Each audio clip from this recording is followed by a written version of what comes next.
आज हम लोग पढ़ेंगे सॉलिड स्टेट लेक्चर नंबर 9, जिसमें हमको पढ़ना है magnetic properties of solid. Magnetic property of solid.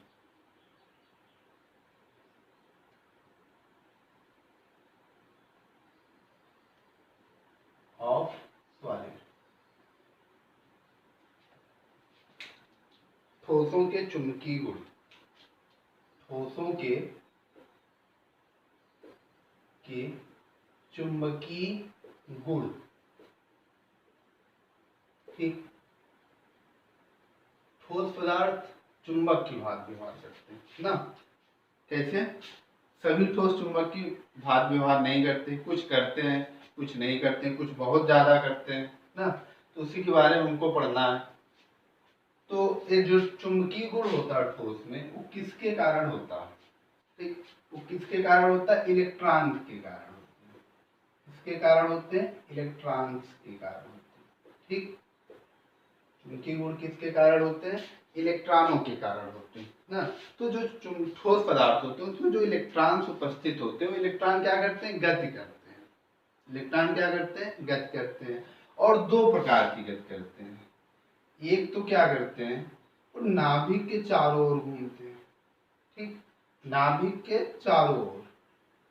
ठीक, एक निश्चित कक्षा में गति करते हैं, उसी को हम बोलते हैं कक्षीय गति। ठीक, जैसे यहाँ इलेक्ट्रॉन्स होगा तो ये क्या है? प्लस है, यहाँ नाभिक है, इलेक्ट्रॉन इस तरफ घूमेंगे तो एक उसकी क्या है?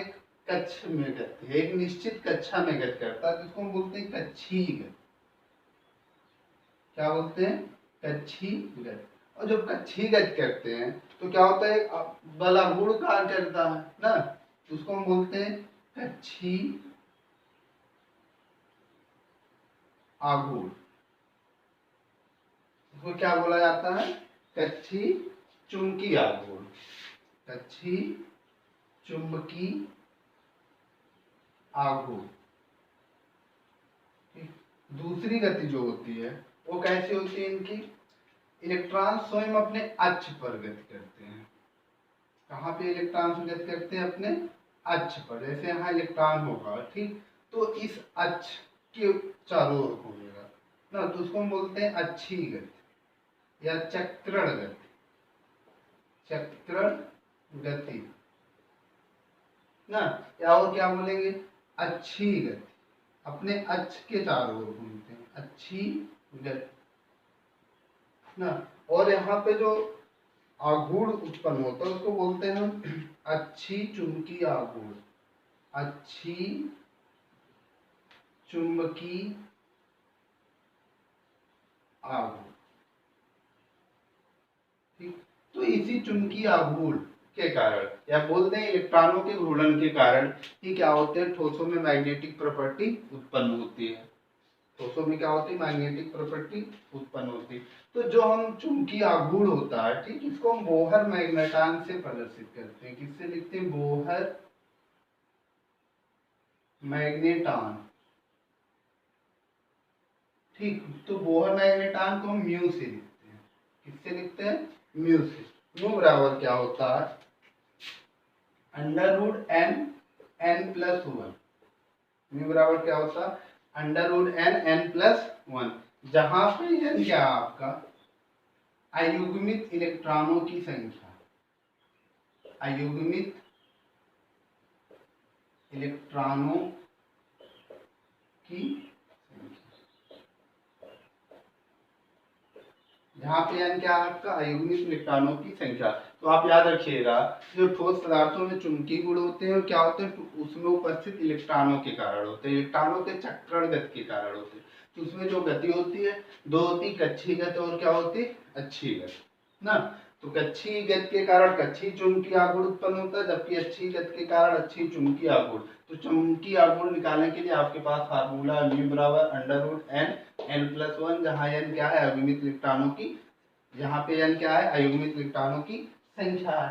ठीक, अब हम पढ़ते हैं कि जो ठोस होते हैं ना, पदार्थों के चुंबकीय गुण के आधार पर ठोस को कितने भागों में बांटा गया ना, और किस तरह से बिहेव करते हैं। ठीक, तो चुंबकीय गुण के आधार पर ठोस पदार्थों को 5 भागों में बांटा गया। चुंबकीय गुण के आधार पर ठोस पदार्थों को कितने भागों में बांटा गया? 5 भागों में। पहला, ठीक, अनुचुंबकीय पदार्थ,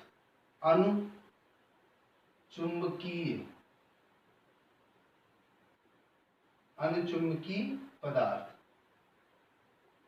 ठीक। दूसरा, प्रतिचुंबकीय पदार्थ, प्रतिचुंबकीय पदार्थ, ठीक। तीसरा, लौह चुंबकीय पदार्थ, लौह चुंबकीय पदार्थ, लौह चुंबकीय पदार्थ। चौथा, ठीक, प्रतिलौह चुंबकीय पदार्थ, प्रतिलौह चुंबकीय पदार्थ।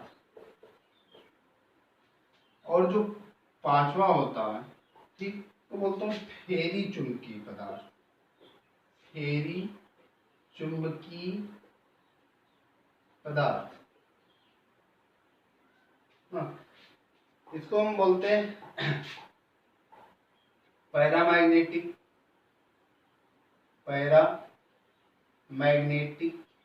सॉलिड, ठोस। यहाँ सब पे क्या लिख लेंगे हम? ठोस के बारे में पढ़ रहे हैं, सब जगह क्या लिखा जाएगा? ठोस।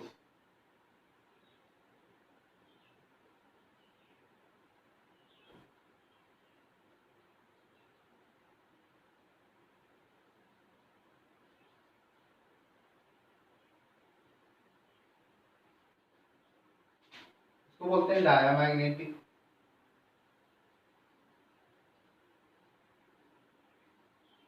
सॉलिड, इसको फेरोमैग्नेटिक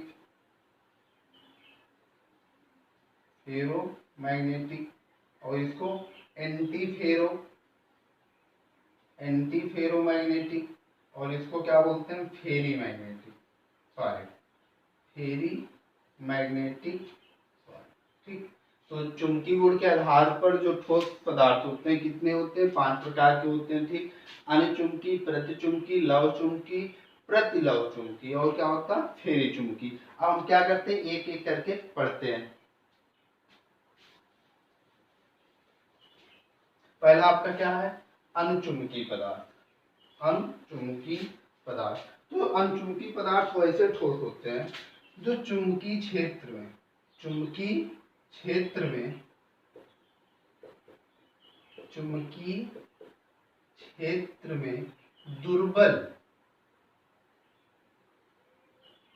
दुर्बल रूप से आकर्षित होते हैं। दुर्बल रूप से क्या होते हैं? आकर्षित होते हैं। चुंबकीय क्षेत्र में दुर्बल रूप से आकर्षित होते हैं, ठीक। और इनके इस गुण को हम बोलते हैं अनुचुंबकत्व। इसके इस गुण को क्या बोलेंगे हम?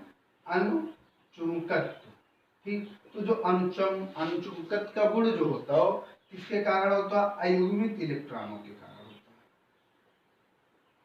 अयुग्मित इलेक्ट्रॉनों के कारण होता है। अनुचुंबकत्व का गुण किसके कारण होता है? अयुग्मित इलेक्ट्रॉनों के कारण होता है, ठीक है। तो याद रखिएगा, ठोसों के चुंबकीय गुण में पहला पढ़ रहे हैं हम अनुचुंबकीय ठोस, पैरामैग्नेटिक सॉलिड। तो ये चुंबकीय क्षेत्र में दुर्बल रूप से आकर्षित होते हैं, ठीक। आकर्षण के इस गुण को या इसके इस गुण को हम क्या बोलते हैं? अनुचुंबकत्व। किसके कारण उत्पन्न होता है? अयुग्मित इलेक्ट्रॉनों की संख्या के कारण। जैसे हम लिख ले Cu2+, एग्जाम्पल में Cu2+ Na2+ Cr3+, ठीक ना। ऐसे बहुत से O2 लिख सकते हैं या नो लिख रहे हैं O2। ये सब क्या है? अयुग्मित, इनमें अयुग्मित इलेक्ट्रॉन उपस्थित होंगे। तो अयुग्मित इलेक्ट्रॉन उपस्थित होंगे किस तरह से बिहेव करेगा सॉलिड हमारा? अनुचुंबकीय। जैसे कापर है Cu2+ ना, देखते हैं परमाणु क्रमांक कितना होता है इसका? 29। इलेक्ट्रॉनिक विन्यास हम जब करेंगे तो आएगा आपका 3d10 4s1 होता है किसका? कापर का। तो Cu2+ का कितना हो जाएगा? ये हो जाएगा 3D9 4S0, 3D9 4S0। तो डी में 5 ऑर्बिटल्स बनाएंगे। कितने इलेक्ट्रॉन बनने हमको? 9। ठीक, 6 7 8 9। एक अयुग्मित इलेक्ट्रॉन है। अयुग्मित इलेक्ट्रॉन्स कितने हैं? एक। तो अगर एक भी अयुग्मित इलेक्ट्रॉन हो, एक या एक से अधिक हो, तो किस तरह से बिहेव करेगा? अणुचुंबकीय ठोस की तरह। कैसा बिहेव करेगा? अणुचुंबकीय ठोस की तरह। ठीक। दूसरा, जो दूसरा ठोस है, हाँ, और इसमें जो चुंबकीय आघूर्ण का मान म्यू होता है, चुंबकीय आघूर्ण का मान म्यू होता है, वो अधिक होता है, क्योंकि अयुग्मित इलेक्ट्रॉन्स होंगे। म्यू बराबर हमने क्या लिखा था?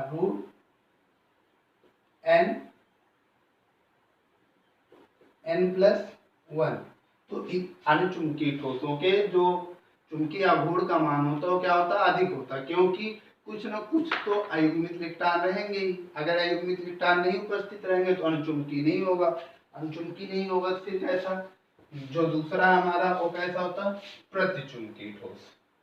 दूसरा क्या है आपका? प्रतिचुंबकीय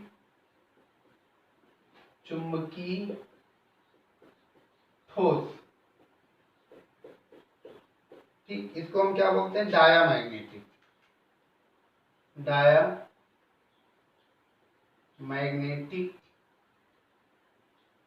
सॉलिड। Diamagnetic solid. ठीक, ये क्या होते हैं? चुंबकीय क्षेत्र में अगर इनको हम रखेंगे, प्रतिचुंबकीय ठोस को अगर इनको हम चुंबकीय क्षेत्र में रखें, चुंबकीय क्षेत्र में रखने पर ए दुर्बल रूप से क्या होते हैं? प्रतिकर्षित होते हैं। प्रतिकर्षित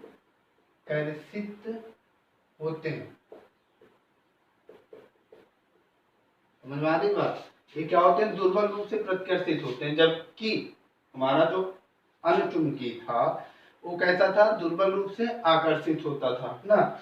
और इसके इस गुण को हम क्या बोलते हैं? प्रतिचुंबकत्व। इस गुण को क्या बोलेंगे? प्रतिचुंबकत्व ना। और एक प्रतिचुंबकत्व का गुण किसके कारण होता है? युग्मित इलेक्ट्रॉनों के कारण होता है। किसके कारण होता है?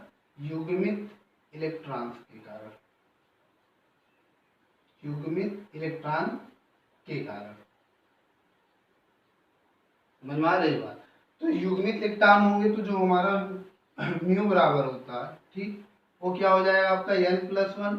ए अयुग्मित, इसमें सब के सब युग्मित इलेक्ट्रॉन है, जबकि हमारा n यहाँ पे क्या है? अयुग्मित इलेक्ट्रॉनों की संख्या है। इसका मतलब ये हुआ कि यहाँ म्यू बराबर आपका क्या आएगा? 0। चुंबकीय आघूर्ण क्या आता है इसमें?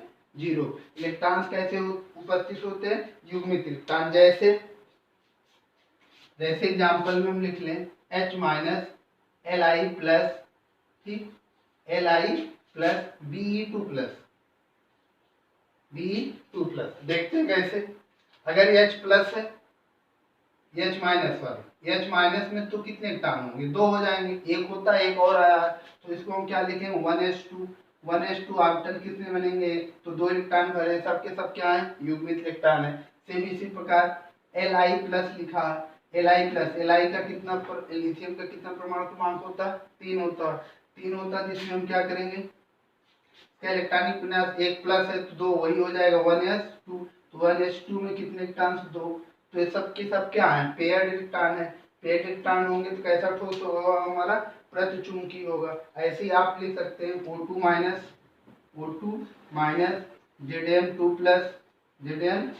Zn+2+ ना। तो इन सब में क्या होंगे? पेयर्ड इलेक्ट्रॉन है, युग्मित इलेक्ट्रॉन है। अगर युग्मित इलेक्ट्रॉन होगा तो कैसा ठोस होगा आपका? प्रतिचुंबकीय ठोस होगा। ये क्या होता है? चुंबकीय क्षेत्र में दुर्बल रूप से प्रतिकर्षित होते हैं।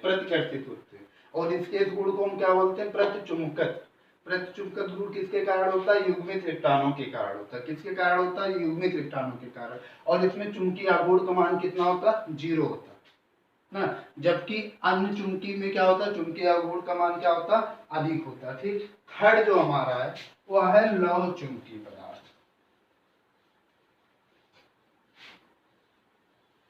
थर्ड हमको क्या पढ़ना है? लौह चुंबकीय पदार्थ। लौह चुंबकीय पदार्थ। ठीक। जिसको हम बोलते हैं फेरोमैग्नेटिक सब्सटेंस। क्या बोलते हैं इसको हम? फेरो मैग्नेटिक सब्सटेंस। फेरोमैग्नेटिक सब्सटेंस नहीं, सॉरी लिखते हैं, ठोस है। ठीक। यहाँ पदार्थ भी नहीं, बार बार वही क्या लिखेंगे यहाँ पे हम? ठोस। ठीक। Ferromagnetic solid. एक इसमें क्या होता है? एक चुंबकीय क्षेत्र में प्रबल रूप से आकर्षित होते हैं। चुंबकीय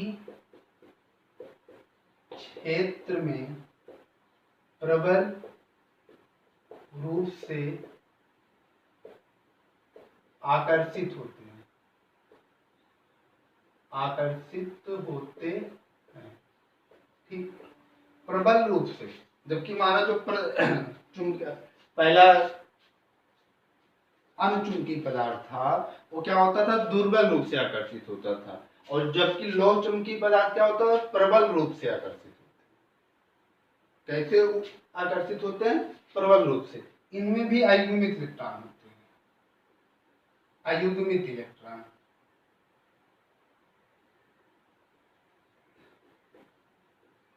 कैसे इलेक्ट्रॉन्स होंगे इसमें? अयुग्मित इलेक्ट्रॉन्स होंगे। ठीक। हाँ, एक चीज और, अगर हम चुंबकीय क्षेत्र को हटा भी लें, जैसे अगर आयरन रॉड हो, ठीक, उसमें आप कॉपर का वायर लपेटो, फिर उसमें क्या करो? करंट प्रवाहित करो। बाद में करंट हटा लेंगे, कॉपर का वायर हटा लेंगे, तो इस आयरन में क्या होगा? चुंबक का गुण उत्पन्न हो जाएगा। मतलब इसमें जो चुंबक अयुग्मित इलेक्ट्रॉन के कारण होता है, और इसके गुण को हम क्या बोलेंगे? चुंबकत्व।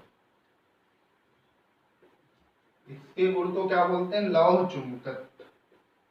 लौह चुंबकत्व। इलेक्ट्रॉन्स कैसे होते हैं? अयुग्मित इलेक्ट्रॉन। हाँ, और लौह चुंबकत्व का गुण क्या होता है? स्थायी होता है। लौह चुंबकत्व का गुण क्या होता है इसमें? स्थायी होता है। ठीक है।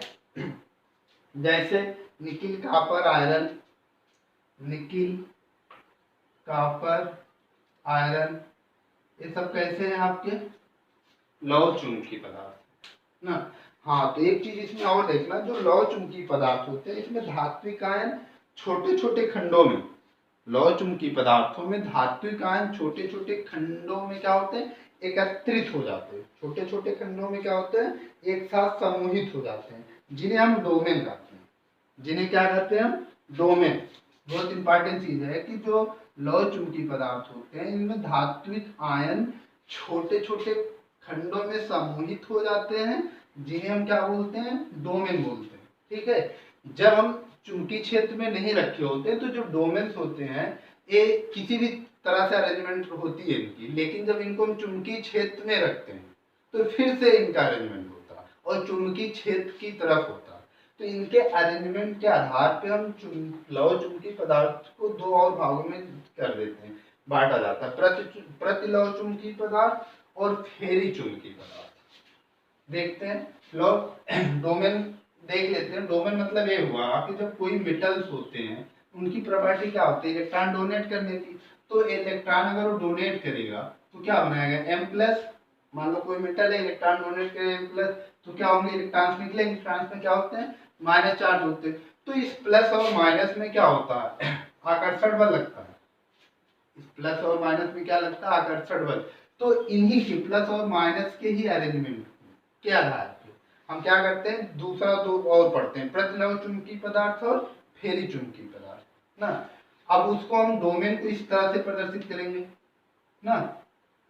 अगर प्लस होगा तो ऊपर की तरफ एरो इस प्लस के जगह, और नहीं तो ऐसे माइनस की। समझ में आएगा? डोमेन क्या होता है? जो धात्विक आयन होते हैं वो छोटे छोटे खंडों के रूप में समूहित हो जाते हैं, उन्हीं को हम क्या बोलते हैं? डोमेन बोलते हैं। तो इसके स्पिन के आधार पे, ठीक ऊपर की तरफ या नीचे की तरफ, उसी के आधार पर हम प्रति लव चुंबकी और फेरी लव चुंबकी पढ़ते हैं। तो फोर्थ जो हमारा था वो क्या था, प्रति लव चुंबकी पदार्थ। प्रति लव चुंबकी पदार्थ, प्रति लव चुंबकी पदार्थ में क्या होता है, जिसको हम बोलते हैं एंटी फेरोमैग्नेटिक। इसको क्या बोलते हैं, एंटी फेरोमैग्नेटिक सॉलिड। बार बार पदार्थ लिख रहे हैं, उससे भी मत घबराइएगा, यहाँ पे भी सब्सटेंस लिख दीजिएगा, ठीक। प्रतिलव चुंबकी, प्रतिलव चुंबकी में क्या होता है कि इनकी जो संरचना होती है, इनकी जो संरचना होती है, इनकी संरचना लव चुंबकी पदार्थों जैसी होती है, लव चुंबकी पदार्थों जैसे ही होती है। क्या होती है, लव चुंबकी पदार्थों जैसी ही होती है। लेकिन ठीक जो इसमें डोमेन होते हैं, अभी जो हमने बात किया था डोमेन की, वो क्या होते हैं, एक दूसरे के अपोजिट होते हैं, अपोज करते हैं। जैसे अगर किसी पदार्थ में क्या हो, प्लस प्लस ऐसे हो, प्लस प्लस एक तरफ हो और माइनस माइनस एक तरफ हो, या तो किसी में क्या हो कि एक प्लस हो यहाँ माइनस, तो दूसरा यहाँ पे क्या आ जाए, माइनस आ जाए, ठीक, यहाँ पे क्या आ जाए, प्लस। तो इनका जो नेट चुंबकीय आघूर्ण का मान होगा वो क्या हो जाएगा, 0। तो जो प्रतिलोह चुंबकीय पदार्थ होते हैं, प्रतिलोह चुंबकीय पदार्थ, इसमें जो अरेंजमेंट होता है डोमेन का, वो ऐसा होता है कि चुंबकीय आघूर्ण का मान ज्यादा हो, जैसे प्लस का प्लस की तरफ, ठीक, ऐसे माइनस माइनस। तो इसमें कोई चुंबकीय आघूर्ण का मान 0 नहीं आया, कि कोई किसी का अपोज नहीं करता है। तो इसमें हम क्या करेंगे, डोमेन इस तरह से व्यवस्थित करते हैं, सबके सब समान दिशा में, सबके सब समान दिशा में। तो सबके सब समान दिशा में होंगे तो म्यू बराबर क्या होगा, कुछ अधिक मान आएगा, ठीक। मतलब इसमें भी क्या होते हैं, अयुग्मित इलेक्ट्रॉन्स होते हैं, अयुग्मित इलेक्ट्रॉन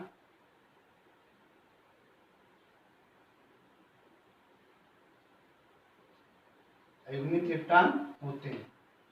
समझ में आई बात। हाँ, इस चीज को आप विशेष नोट करेंगे कि जो आपका प्रतिलोह चुंबकीय पदार्थ होता है, उसमें जो डोमेन्स होते हैं, उनकी व्यवस्था इस प्रकार की होती है, सबकी सब एक तरफ, उनकी दिशा क्या होती है, सबकी सबकी एक तरफ होती है। जैसे एग्जाम्पल में लिख लेंगे तो MnO, ठीक, और CuO, MnO CuO, और अगर लिखना हो तो लिख सकते हैं, ठीक है, CrO2 Fe2O3 CrO2 Fe2O3, ये सब क्या है, इनके एग्जाम्पल्स हैं, ठीक, नोट कर लेंगे, एग्जाम्पल बहुत इंपॉर्टेंट होता है।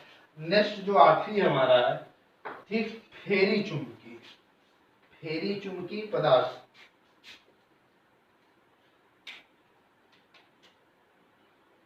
फेरी चुंबकी पदार्थ, ठीक, फेरी मैग्नेटिक सब्सटेंस,